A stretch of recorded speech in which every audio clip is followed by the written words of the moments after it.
Greetings everyone. Today we will be covering Ethereum as part of our financial derivatives video assignment. In this video, we will be doing a deep dive and a critical analysis into the world of cryptocurrencies. So आपने काफ़ी बारी news में सुना होगा कि bitcoin, Ethereum, Dogecoin, बाकी other crypto currency का price has been railing up. But आपके मन में कभी ना कभी कंफ्यूजन ज़रूर हुई होगी कि exactly crypto currencies like Ethereum है क्या, और are they even actually a crypto currency and how do they function. तो आज हम इस वीडियो में ये सारे पॉइंटर्स कवर करेंगे। Now coming to the first part, कि what is Ethereum? Like, is it a cryptocurrency? Is it a line of code?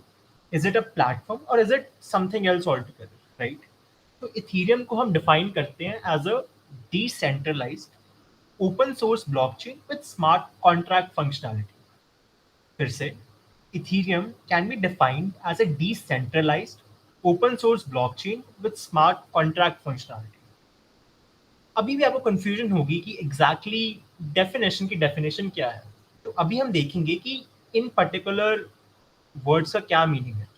तो आपने नोटिस करा होगा इसमें 3 वर्ड्स यूज हुए थे which were decentralised, open source blockchain and smart contract functionality. Coming to the first point, that is decentralised. तो decentralised का मतलब है it is a technology which enables investors to deal directly with each other instead of operating from within a centralized exchange, right? तो इसको आप एक तरह से कंज्यूमर टू कंज्यूमर बिजनेस की तरह विजुलाइज कर सकते हैं। तो डिसेंट्रलाइज फाइनेंस में क्या होता है कि जो blockchain based form of finance होता है does not rely on any financial intermediaries जैसे कि ब्रोकरेज, एक्सचेंज या बैंक, जैसे कि हम नॉर्मली नोटिस करते हैं, right? second part was open source blockchain. Now open source का मतलब होता है it is a particular software technology which is accessible to public and they have a right to use it within certain limitations. And अब blockchain क्या होता है? So open source पता लग गया, it is like something जो हर public के पास easily available होता है. So blockchain is nothing but it is a type of specialized database. Now what is a database exactly and how is blockchain different? तो database is something which stores value. It can be as simple जैसे कि आपकी Excel sheet होगी या Microsoft access हो गया। How is blockchain different? So blockchain जो होता है वो इंफॉर्मेशन कलेक्ट कर रहा है in the form of groups जिन्हें हम ब्लॉक्स कहते हैं, राइट? तो ये ब्लॉक्स जो होते हैं ये इंफॉर्मेशन को होल्ड करते हैं एंड इनकी एक सर्टेन स्टोरेज कैपेसिटी या स्टोरेज लिमिट होती है। एंड जब ये लिमिट फिल हो जाती है तो जो ब्लॉक होता है it is previously it gets change to the previous block. तो इस तरह से एक सक्सेशन लाइन बनती है जिसे हम ब्लॉकचेन टेक्नोलॉजी कहते हैं। इसका बेनिफिट ये है क्योंकि डिसेंट्रलाइज्ड ब्लॉकचेन होता है, जो सारी ट्रांजैक्शंस है दे आर ट्रांसपेरेंट, जिसका मतलब they can be viewed by anyone on this network. This doesn't mean कि पार्टीज की इंफॉर्मेशन, पर्सनल इंफॉर्मेशन डिस्प्ले होती है। It just that the nature of transaction show होता है कि whether transaction is legitimate and क्या ये एक्चुअली में हुई है, राइट? तो इसका ट्रांसपेरेंसी का एस्पेक्ट आता है। Third term was smart contract functionality. अब ये क्या है? So it is a self executing contract with the terms of agreement between the buyer and seller, जिन्हें कोड में लिखते हैं। और सिंपल वर्ड्स में it is just like a contract जो डेली टर्मिनोलॉजी हम यूज करते हैं जिसमें टर्म्स एंड कंडीशन स्पेसिफाइड होती है। जस्ट दैट इसे हम कोड करते हैं instead of being in a physical form, right? Now इसका बेनिफिट क्या है? लाइक सिंस जो कोड होता है वो agreement is contained in a code, so it can be easily distributed across the decentralised blockchain network. तो ये जो कोड होता है ये सब कुछ कंट्रोल करता है from execution, the type of transaction, and they are trackable with the help of this code and they are irreversible in nature, right? So I hope कि अभी तक आपको थोड़ा आइडिया आ गया हो कि what exactly is Ethereum. So Ethereum is a platform जिसके ये पर्टिकुलर मेजर फीचर्स हैं, as a result of which it is very popular in today's finance world. अब आप सोच रहे होंगे कि आपने यूजुअली इथीरियम को एज अ क्रिप्टो करेंसी सुना होगा, तो क्या आप सही सोच रहे हैं, गलत सोच रहे हैं? इसका आंसर है yes. Ethereum is a platform, but actually में जो वहाँ पे करेंसी जिसे हम यूज होती है उसे हम ईथर कहते हैं। It is not exactly a currency but it is a token form of payment जो उस पर्टिकुलर प्लेटफॉर्म पे यूज करते हैं। बट कॉमन लैंग्वेज में लोग ईथर एंड इथीरियम को इंटरचेंजेबली यूज करते हैं। तो अगर आपने सुना होगा इथीरियम का प्राइस ऊपर गया है, इसका मतलब ये ईथर टोकन है, इथीरियम प्लेटफॉर्म पे यूज होता है, उसके प्राइस में फ्लक्चुएशन है, राइट? कोई बात नहीं, अभी आगे जाते जाते आपको वीडियो में और क्लैरिटी हो जाएगी। अभी हम फोकस करेंगे कि इथीरियम की टाइमलाइन क्या थी, लाइक ये एग्जैक्टली एग्जिस्टेंस में कैसे आया। सो 2013 की नवंबर में it was like originally idea in the mind of Vitalik bitter. तो उन्होंने एक पेपर वाइट पेपर रिलीज करा था जिसमें उन्होंने इथीरियम को as a all purpose computational platform for smart contracts and decentralised autonomous corporations के लिए। व्हाट दिस मीन्स इज उन्होंने एक वाइट पेपर पब्लिश करा जिसमें उन्होंने इसके फीचर्स बताए कि how this particular type of technology can help these organisations, right. फिर 2014 में गैविन वुड जो थे इथीरियम के जो कि को फाउंडर थे, उन्होंने वॉलंटियर करा to write a C++ compiler and उन्होंने बाद में इथीरियम का येलो पेपर करा जिसमें उन्होंने स्पेसिफिकेशंस लिखी थी इसकी। फाइनली 2015 की जुलाई में इथीरियम टेस्ट नेट, जिसे कि फ्रंटियर कहा जाता है, वाज लॉन्च्ड, जबकि वो white paper and yellow paper के बाद। सो उन्होंने फिर प्रपोज टोकन स्पेसिफिकेशंस रिलीज करी थी जिन्हें हम ERC स्टैंडर्ड कहते हैं। सिमिलरली इन मार्च 2016 में होमस्टेड वर्जन आया था विच वाज इथीरियम का फर्स्ट प्रोडक्शन रेडी वर्जन जो कि यूज हो सकता था। But 2016 में there was a DAO attack which happened. Now, what exactly is a DAO attack? So it was the first decentralized autonomous organization जो कि Ethereum पे build करी हुई थी। Unfortunately, इस पे हैक हुआ था जिसकी वजह से 3.6 मिलियन ईथर या 3.6 million crypto coins in simple words steel हो गए थे, राइट। सो इसकी वजह से मतलब एक काफ़ी सब्सटैंशियल लॉस हुआ था इस प्रोजेक्ट को and it was almost on the verge of the collapse because of the disagreement between the stakeholders. But then again उन्होंने फिर इसकी updates and security updates release करे which were the Byzantium hard fork, जिसमें उन्होंने specification detail करी how we can improve the security and this project went up. तो उसके बाद में नोटिस करोगे Constantinople and Saint Petersburg, Istanbul and Serenity, they are nothing but they are the updated versions of this platform and they are very technical terms जो computer science में use होती है। We won't be going into much detail. तो इन्हें आप एक तरह से प्लेटफॉर्म अपडेट जैसे कि जो आपके फोन में या फिर कंप्यूटर में आते हैं आप उस तरह से विजुलाइज कर सकते हैं, right. So these are nothing but the updates which have happened and the current update जो यूज करे that is Istanbul and Serenity. Now, moving on to the advantages and disadvantages of Ether and the Ethereum blockchain technology, this the सबसे पहला advantage जो आता है that it is an open source system. What basically it means that everyone from outside can join this project, and it also makes it possible to develop this ecosystem and improve it. तो इसका सबसे बड़ा जो advantage आता है कि कोई भी लाइक जो ईथर या इथेरियम होल्डिंग कंपनी से नहीं बिलोंग करते, those also can indulge in this project and वहां पर वो अपने dApps, the decentralized application or any of the services they want to wish to provide on the platform, तो वो कर सकते हैं। जो अगला इसमें एडवांटेज आता है that the Ethereum is not a self lock system.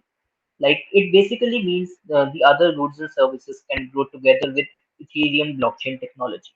जो भी other जो services provide होती है Ethereum as a platform पर, तो वो like cumulatively एक साथ grow कर सकती हैं, and which makes the Ether, the Ethereum cryptocurrency, to get into more and more circulation, जिसकी वजह से काफी सारे नए इन्वेस्टर्स होते हैं, कई सारे नए इंडिविजुअल्स होते हैं which comes into the market and this starts investing. तो ये इसका एक बड़ा एडवांटेज आ जाता है। जो तीसरा एडवांटेज आता है इथेरियम ब्लॉकचेन टेक्नोलॉजी का, वो ये है कि unlike other cryptocurrencies, those are spontaneous, like वो एकदम से राइज अप करते हैं, एकदम से सेटल डाउन हो जाते हैं। But Ethereum has a clear road map plan for the next 3 to 5 years। जो भी इसके होल्डिंग कंपनीज एंड जो भी ओनर्स है, उन्होंने इसका एक क्लियर रोड मैप प्रिपेयर कर रखा है, जो कि मदद करता है नए इन्वेस्टर्स एंड जो भी इसके स्टेक होल्डर्स है टू अंडरस्टैंड कि हाउ दिस ब्लॉकचेन टेक्नोलॉजी जो भी प्लेटफॉर्म ईथर प्लेटफॉर्म यूज कर रहा है, वो आगे किस तरह से डेवलप करेगा। सो वो अपना डिसीजन, इन्वेस्टिंग डिसीजन हो गया, होल्डिंग डिसीजन हो गया, दे कैन वो अपना उस हिसाब से अपना डिसीजन चेंज कर सकते हैं। जो अगला एडवांटेज आता है दैट इज कि इथेरियम जो ईथर जो क्रिप्टो करेंसी है इथेरियम प्लेटफॉर्म की, it works differently compared to the other cryptocurrency projects. जो भी अदर क्रिप्टो करेंसी प्रोजेक्ट्स अभी मार्केट में चल रहे हैं, उनके कंट्रास्ट में Ether works differently because the Ether doesn't require any kind of third-party interventions for its transaction. Like Ether पे जैसे कि हमने बात किया Ethereum platform provides a lot of services. तो ये एक तरह से full package service की तरह हो जाता है कि जहाँ पर आप services भी खुद provide कर रहे हो, उसको facilitate भी आप खुद कर रहे हो, and then उसका मतलब maintenance, back end maintenance and any kind of facilitation आप खुद कर रहे हो. So it doesn't require any third party interventions for that. जिसकी वजह से कॉम्प्लेक्स एग्रीमेंट्स जो भी कॉन्फ्लिक्ट्स हो सकते हैं, कॉम्प्लेक्स एग्रीमेंट्स हो सकते हैं बिटवीन द पार्टीज, वो काफी हद तक कम हो जाते हैं. जो अगला इसका एडवांटेज आता है, that is the lower charges transaction lower charges to transaction with respect to the other cryptocurrencies in the market. इसका जो ट्रांजैक्शन फीस होता है for carrying out a particular transaction और पर्टिकुलर कॉन्ट्रैक्ट, तो वो काफी कम होता है with respect to, if we talk about Bitcoin हो गया या कोई डॉज कॉइन हो गया, लाइट कॉइन हो गया, उनके रिस्पेक्ट में इसके जो ट्रांजैक्शन चार्जेस होते हैं वो काफी कम रहते हैं. एंड जिसका लास्ट एडवांटेज आता है कि जो भी ether and the Ethereum blockchain technology है, वो उसको काफी सपोर्ट मिल रहा है and there is a lot of backing it is getting from the business community. जो भी medium scale and the large scale corporations है, उन्होंने अपनी फर्म्स में इसको एज अ प्लेटफॉर्म यूज करना स्टार्ट करा है. They're using the blockchain technology of Ethereum, which is based on the Solidity language. Basically तो उसको अपने फॉर्म्स में, अपने ऑपरेशन में उसको यूज करना स्टार्ट किया है, जिसकी वजह से जो भी इथेरियम की जो पब्लिसिटी है, जो भी उसकी सर्कुलेशन है, वो काफी हद तक इंक्रीज हो जाती है. Now talking about the disadvantages of this blockchain technology, तो सबसे बड़ा डिसएडवांटेज जो आता है कि इथेरियम एज अ प्लेटफॉर्म वो काफी सारी सर्विसेज प्रोवाइड करता है. तो जो कि एक क्रिप्टो करेंसी के लिए, if you talk particular about the crypto currency the ether, तो वो काफी माइनस पॉइंट की तरह एक्सप्लेन होता है. बिकॉज जितने ज्यादा से ज्यादा आप सर्विसेज एक प्लेटफॉर्म पे प्रोवाइड करोगे, उतना ज्यादा ही वो प्लेटफॉर्म वीक होता जाएगा, उतना ही ज्यादा प्लेटफॉर्म लैगी होता जाएगा, उतना ही ज्यादा प्लेटफॉर्म वो कॉम्प्लेक्स होता जाएगा. जो कि अदर अभी तक बिटकॉइंस या फिर जो भी अदर क्रिप्टो करेंसीज है, वो ऐसा नहीं हो पा रहा है. But in this case it is one of the biggest disadvantage. जो अगला डिसएडवांटेज आता है कि एज आई सेड दिया कि काफी सारी सर्विसेज रन कर रही है, जो कि as a package of full of services it is being provided. इसकी वजह से constant threat of breakdown in the system चलता रहता है. तो इसको केटर करने के लिए they have decided to, in order to upgrade the project to a new level, तो जो भी अभी प्रूफ ऑफ वर्क टेक्नोलॉजी पे बेस्ड है ब्लॉकचेन, उसको प्रूफ ऑफ स्टेक टेक्नोलॉजी पे शिफ्ट करने का वो प्रयास कर रहे हैं. तो इट इज नॉट, अगर हम बात करें, it is not easy to switch the system so easily. But अगर वो इस सिस्टम को चेंज नहीं कर पाते हैं, तो जो पूरा सिस्टम जिस पे बेस्ड है इथेरियम, वो क्रैश कर सकते हैं. एंड फाइनली जो सबसे लास्ट में जो डिसएडवांटेज आता है कि जो भी, जो एज आई सेड कि जो ether and the Ethereum blockchain technology है, it is based on the Solidity language, which is basically a programming और अ कोडिंग लैंग्वेज, जैसे कि पाइथन हो गया, लाइक सी प्लस प्लस हो गया और जावा हो गया. तो उस तरह से it uses the Solidity language, जो कि काफी एक कॉम्प्लेक्स लैंग्वेज है and it is not easy to learn also. Like उससे रिगार्डिंग आपकी वीडियो ट्यूटोरियल्स भी कम है and there is not much stuff on the internet to get through it. So it also tends to act as a major disadvantage. Now that we have covered ki what exactly is the Ethereum platform, how is it different from Ether, which is the cryptocurrency part of the platform or a token platform specifically. Now, आपने सुना होगा news में कि Bitcoin and Ethereum and other crypto coins like their prices rallying up. तो exactly difference क्या है? तो हमने इसमें comparison Bitcoin की respect में करा, which is a benchmark. Now, हम क्यों कहते हैं कि Bitcoin is a benchmark? इसका reason काफी simple है. Ether is the second largest cryptocurrency by market capitalization after Bitcoin. So naturally, it becomes a good benchmark to compare against since it's the second largest, right? अगर आप इसके returns देखो, I think the returns are substantial. Bitcoin has increased by 420% in the previous financial year rather, and similarly, Ethereum has increased by 536%. So why is this the case? So you might argue it was because of market sentiments. Many people are buying. There was a lot of uh, attention towards these coins on the pop media. like, but however, you can also say that from an institutional perspective, काफी institutions they were able to harness the potential, right?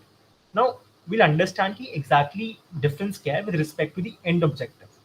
So Bitcoin जो था, it was originally created as a currency, whereas Ether was created as a token for the Ethereum platform. It was not necessarily intended to be used as a cryptocurrency, but just as a token of exchange on the platform. But people do tend to use it as a cryptocurrency as well. Second, third point of difference is कि in terms of transaction speed. Now this is a point जहाँ पर Ethereum is like way ahead than other crypto coins. So जो transaction होती है Ether पे, it roughly takes around let's say 10 to 20 seconds. Whereas जो same transaction जो Bitcoin platform पे करते हैं, it takes around 5 to 10 minutes. So आप देख सकते हैं कि how fast this platform is and why it is important from corporations point of view. Finally, even though इसकी transaction speed ज़्यादा है, Bitcoin ने recently ज़्यादा attention attract करी थी from institutional investors because काफ़ी growing number of businesses have begun to accept Bitcoin as a form of payment. In fact, Bitcoin का impact भी इतना profound था कि recently El Salvador, a country, adopted Bitcoin as a legal tender. So you can see that the impact of the cryptocurrencies is like very drastic, that a country is going ahead and accepting it as a legal tender. Now moving on to the investing potentials and the derivatives outlook of the ether. So सबसे पहले investing potential पे cover करते हैं. Basically, for investing in ether, we have two major platforms or sources. पहला है कि the fiat currencies के through हम इन्वेस्ट कर सकते हैं, and then second is कि decentralized and the decentralized exchanges जो कि क्रिप्टो करेंसीज की एक्सचेंजेस मार्केट में प्रेजेंट है ऑलरेडी. सो सबसे पहले जो फिएट करेंसीज के अंडर जो सबसे पहला मीडियम आता है that is the peer to peer exchanges. तो basically a peer to peer exchange is just like an over the counter trade which happens between the two parties. कोई इसमें intermediary involved नहीं होता है. Like there is a buyer and a seller, they comes together and they trade in the market. And सबसे बड़ा जो advantage आता है इस केस में that they can negotiate the prices among themselves कि क्या price the price which is suitable for both of them. They can trade on that price. जो fiat currencies के अंदर second point आता है that is the broker exchanges. Basically there is no exchange involved. There are brokers that are available in the market. They help the sellers and the buyers to come together and they trade in the ether. तो सबसे इसमें एक जो advantage आता है कि सबसे इसमें जो एडवांटेज आता है दैट इज कि जो ओवर द काउंटर ट्रेड्स जो होते हैं उसमें it is really difficult to find other peers and other buyers and sellers. तो ब्रोकर एक प्लेटफॉर्म प्रोवाइड कर देता है जहाँ पर they come together and they trade, जिसके लिए they also charge some commission and stuff जो कि बहुत नॉमिनल चार्जेस होते हैं. So that is basically the broker for the fiat currencies. Now coming on to the decentralized trading exchanges.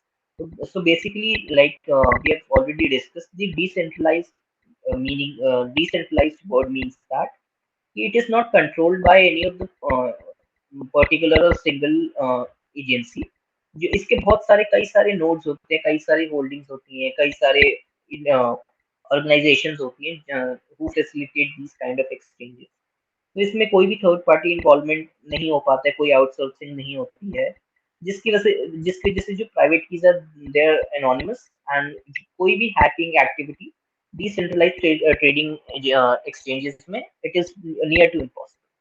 Now coming on to the centralized trading agencies, this basically there's one particular agency which facilitates these kind of exchanges so that it is under the centralized tag.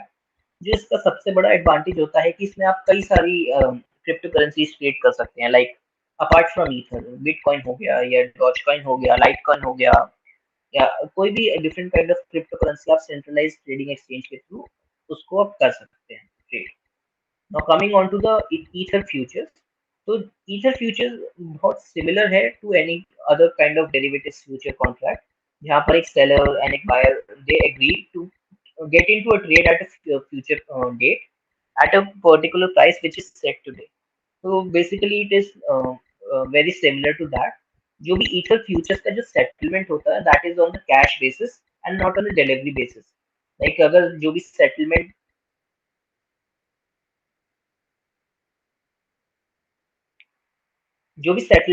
Date होता है उस जो भी settlement date होता है उसमें दे settle on the difference between the prices of the predefined price and the price that is prevailing in the market today.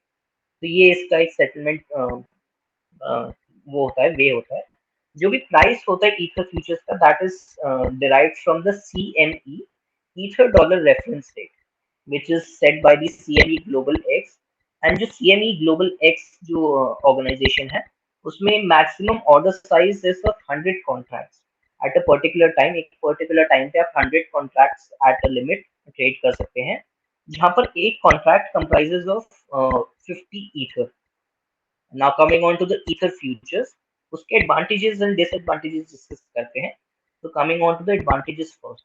उसका सबसे बड़ा advantage होता है कि it provides the ability to use leverage which improves the capital efficiency of the ether in the market.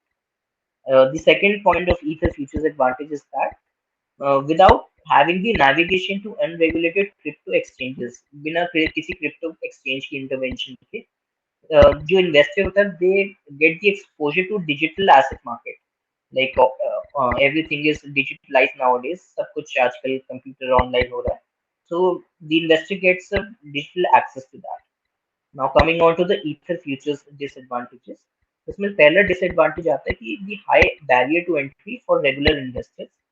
Like it do मतलब जो ether futures होता है that वो आपको facility provide करता है to use leverage, but you have to use your own money. आपको अपना पैसा भी लगाना पड़ता है जो कि मतलब एक particular minimum number of contracts define होते हैं उसके लिए you have to also use your own money जिसमें आपको एक entry barrier create हो जाता है.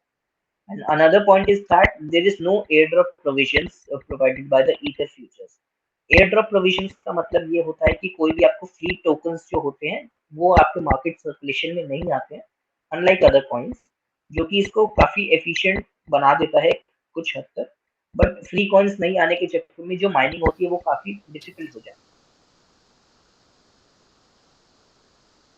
Now coming on to the sustainability and the mining part. जो ईथर है that is really environmental friendly, काफी एनवायरमेंटल फ्रेंडली प्रोसेस है of mining ether. Like recently, the on roughly around 4th of August, the owners, the co-founders of the Ether have stated that कि जो mining of Ethereum है, future में they will get a halt of that, and unlike the Bitcoin, which uses the coal-fired power plants for mining, जो Ethereum होता है that is based on the Solidity language as I already said, and it is based on the and it basically uses the energy and in the efficient form and not in any hazardous form that is hazardous to the environment. Now coming on to the cap on the Ethereum mining, so the co-founders have also decided that they'll be reducing the mining reward. जो भी आपको mining करके जो ether का reward मिलता है अभी तक जो कि to facilitate the fall in the rate of increase of ether like around पिछले 1-2 इयर्स से जो भी रेट ऑफ इंक्रीज चलता आ रहा है उसको डिक्रीज करने के लिए they have decided that. And another point is that they should also restrict the supply system in the shooting up of its price. Like अभी जो ether का market capitalization it is roughly around 116 billion coins of ether in circulation, unlike Bitcoin which has only 21 in circulation.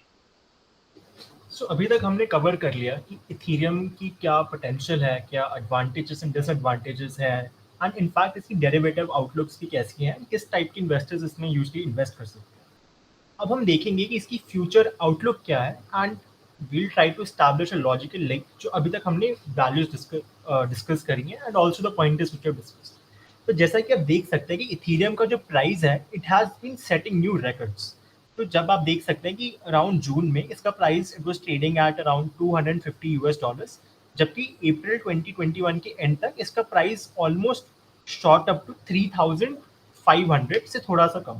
तो you can see कि इसकी कितनी volatility है.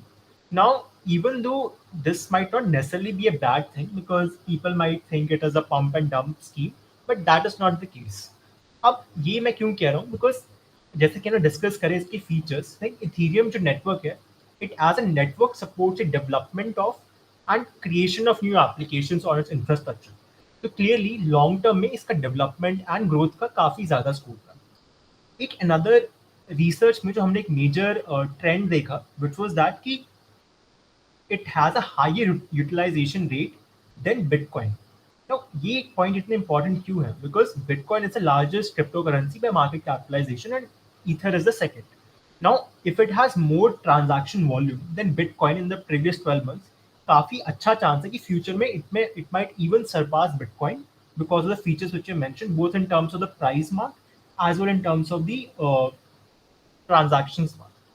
Also जैसे कि रिसेंट अपग्रेड्स जो आ रहे हैं इथीरियम में, they're helping it to scale much fast. इस तरह से कॉस्ट ऑफ ट्रांजैक्शन भी रिड्यूस हो रही है एंड टोकन्स का price as per market forces are also increasing. So like businesses are slowly realising the potential कि इसकी ट्रांजैक्शन कॉस्ट कम है and it's a win win situation. Let's assume there is a particular party A and B involve.